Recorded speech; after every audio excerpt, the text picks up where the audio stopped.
Oye, teorías conspirativas importantes. Es el tema de hoy, ¿te parece? De los 80s, fíjate. Según yo, cuando es el temblor del 85 en septiembre, el que menos dentro fue el gobierno, güey. Sí. O sea, fue muy criticado Miguel de la Madrid. ¿Tú tendrías que 10 años? 10 años. ¿Tú ya tendrías que 15? Yo nací en el 73, para el Tenías 85, 12 años. 12 años. Sí. Digo, somos la misma edad que nos tocó medio muy por encima porque estábamos chavos, pero conforme pasa el tiempo, lees cada historia que sí, y la gente del ejército fueron los que se encargaron de la gente que quedó damnificada, ¿no? Y mira, que cuando se da primero la cobertura mediática, es decir, que Jacobo Zabludovsky, que andaba en la calle, y luego radio. Yo me acuerdo, desde ese entonces me encantaban ver los medios, ¿no? Y escuchaba todas las versiones y decía, oye, ¿y dónde está el presidente? De repente por allá me sacaron el presidente. Y hasta después te das cuenta que efectivamente la mano de los ciudadanos fue la que levantó todo eso. O sea, la autoridad lo que más hizo fue opacar todo eso. Y es más, inclusive no se sabe de manera oficial cuántas bajas, cuántos muertos, nada. Pero eso sí, a la hora de restablecer todo eso, pues hicieron mucha lana, ¿no? Como dicen, río revuelto, pues la ganancia fue de los pescadores. Sí se hablaba de una, según yo dijeron 10,000 muertos y al final fueron más de 150,000, algo así. Sí, exactamente. Y además cuando empiezan a checar para atrás, dicen aquí el gran pedo fue que muchos de los edificios que se cayeron habían metido una lanita para que ¿cómo se llaman? Como las constructoras, sí, las medidas de seguridad justo para temblores y eso le bajaban a varilla de baja calidad o, ¿sabes? Es que, ¿sabes qué? Ya ves que en Tlatelolco no sé si cuántos edificios sean, no sé si es como 32 edificios por 32 estados, pero el único que se fue el de Nuevo León, güey. Que era el único que se fue que era el peor construido de todos, güey. Ahí nomás murieron 1,500 personas, güey. Sí, no. O sea, todo eso sirvió precisamente para levantar la cloaca, ¿no? Sí. Digo, vaya ironía, pero como un fenómeno natural levanta la cloaca de todo lo que mal se había hecho. Y lo que tuvimos que aprender, porque sé que de ahí se partió Protección Civil, se creó Protección Civil Nacional, se crearon los parámetros de construcción en una ciudad sísmica que no había. O sea, todos pensaban que porque las construcciones de antes eran de pura piedra y pues, las pirámides, pues ahí no se mueven. Sí, pero tú estás ya construyendo en la época moderna del siglo XX pues, edificios altos, verticales, que no servían para nada para una zona sísmica. Y eso fue lo que se mostró. O sea, un sismo te vino a levantar esa cloaca de lo mal que estaban haciendo las cosas en la época moderna, ¿no? Ahora, según tu lectura, Televisa tiene mucha injerencia en la cuestión de los agentes presidenciables. En este caso, Televisa, ¿crees que haya guardado información por lealtad al presidente? Según tu lectura. Sí, definitivamente en esa época sí, tenía todo el poderío y hasta era todo conocido, ¿no? O sea, don Emilio Azcárraga era el que él decía y nosotros somos, dicen, leales a la presidencia. Entonces, sí creo que ahí obviamente tuvieron que guardar mucho o proteger la imagen del presidente.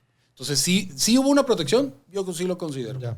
Pero era porque así ellos aceptaban su manera de llevar el periodismo. Aunque yo creo que lo rebasó al fenómeno, ¿no? El fenómeno lo rebasó. O sea, fue tan fuerte que definitivamente tuvieron que aceptar que la gente tenía, y en aquel tiempo sin redes, o sea, era lo que se transmitía y se acabó.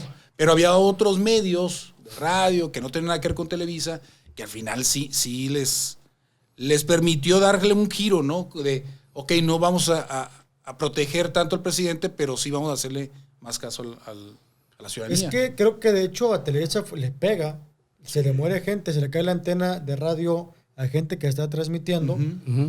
Ya en este tiempo era Imevisión, sí. que no le pegó porque ellos estaban creo que en el sur. De hecho hay un video por ahí en YouTube que está recibiendo López Dóriga llamadas en Imevisión. O sea, estaba en Imevisión antes de emigrar a TV Azteca como conductor, ¿no? Sí. No, por ese lado es lo que te digo, que incluso Televisa se sintió también de alguna manera desprotegido. Dice, a ver, aquí salimos por así que fregados todos. Claro.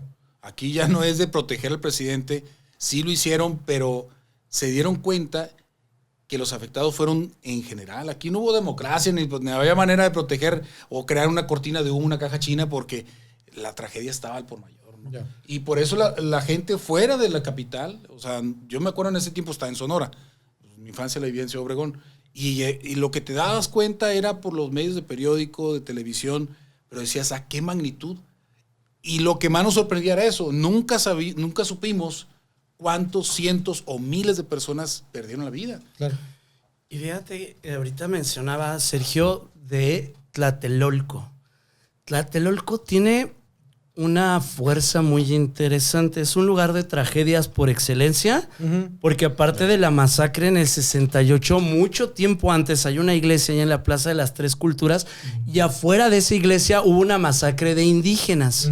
¿Va? O sea, es un lugar de abolengo de tragedias, pero también exhibidor de la realidad mexicana.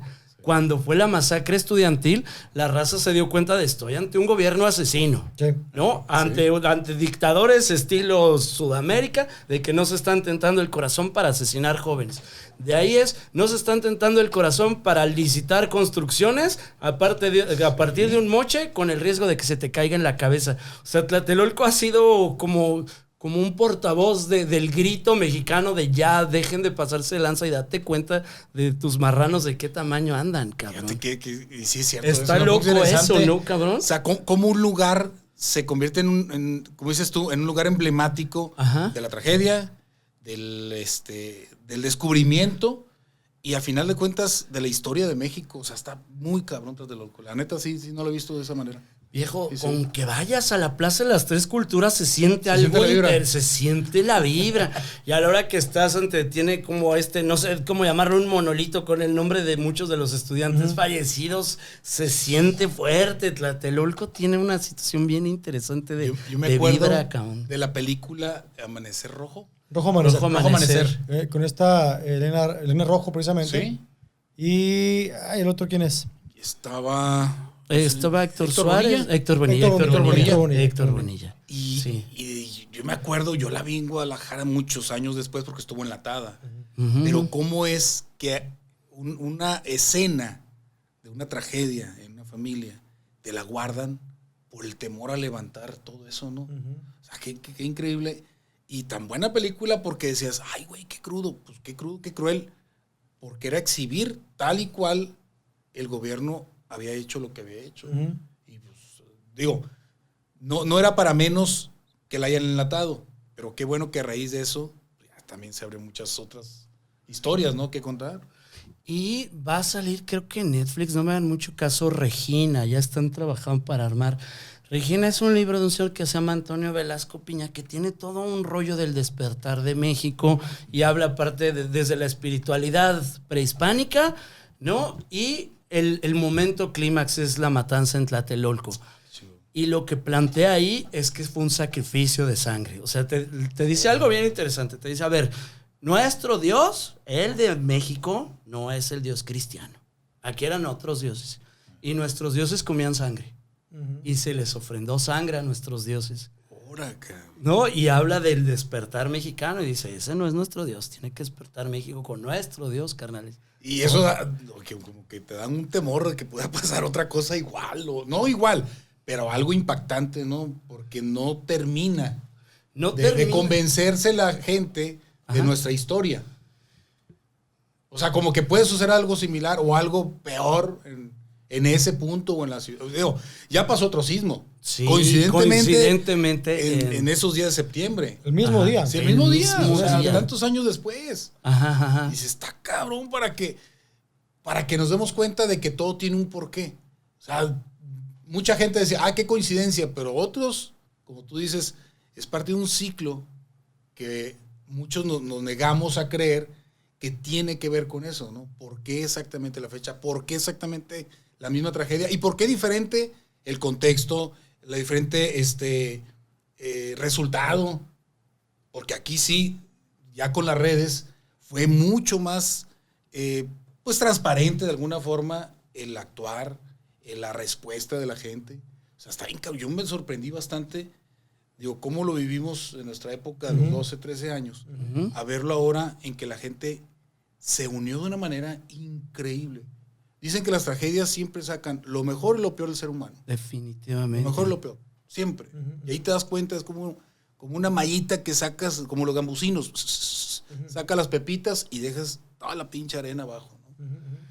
Y de ahí vamos a juntarlo como ahorita la pandemia, que dices, estás viviendo algo, una tragedia a nivel mundial. ¿Y cómo va a reaccionar los distintos países? Volviste a tener la misma situación del 85, donde gobierno no existió. Ante la tragedia pandemia, no hubo gobierno. En muchos otros países te decían, tú quédate en tu casa y te va a llegar tu lana. En Japón les daban 20,000, el equivalente a 20,000 pesos por persona al mes. Y era, no salgas, te va a llegar la comida, ahí está tu lana. Y ahorita, y en varios países, no pagues ahorita ni luz, ni gas, ni agua, nada. Ahorita se te regala. En Estados Unidos era, tú tienes una empresa, ¿cuántos empleados tienes? Tanto, ahí está el raya de todos tus empleados. Sobres, vámonos. Aquí no te descontaron ni siquiera los impuestos, cabrón. No te descontaron nada. Entonces dices, otra vez no hubo gobierno. No. Volvimos a vivir la falta total. No hubo gobierno que diera un mínimo esfuerzo por nadie. Y tuvo que sacar la casta a la raza de, órale, vamos a apoyarnos, señores. Sí. Vienen broncas, vamos a cuidarnos entre todos. O sea, y qué bueno, digo, en cierta manera que dejamos o despertamos de ser paternalistas, ¿no? Exactamente. O sea, decir, cabrón, si ya sé que el gobierno me va a ayudar, pues ¿ahora qué hago yo? Y mucha gente se reconstruyó, se revolucionó a dejar de ser un empleado, un empleador, a de ser pues alguien que recibía su salario, a ser un prospecto de algo, una empresa, un negocio. O sea, sí estuvo, a mí me gustó, digo, no es que me haya gustado, me gustó la forma de reaccionar de mucha gente, porque eso sí sacó lo mejor de muchos. Como que despertó y dije, cabrón, oye, y le extendía la mano al gobierno y decía, pues que no hay. Y nos da coraje a nosotros porque vemos a empresas, negocios, que dicen, oye, ¿cómo le van a hacer? Tienen empleos, ponle que sean 10 empleados, pero ¿cómo le van a hacer? No, ya se chingaron. Así. Entonces tuvieron que rehacerse todos ellos.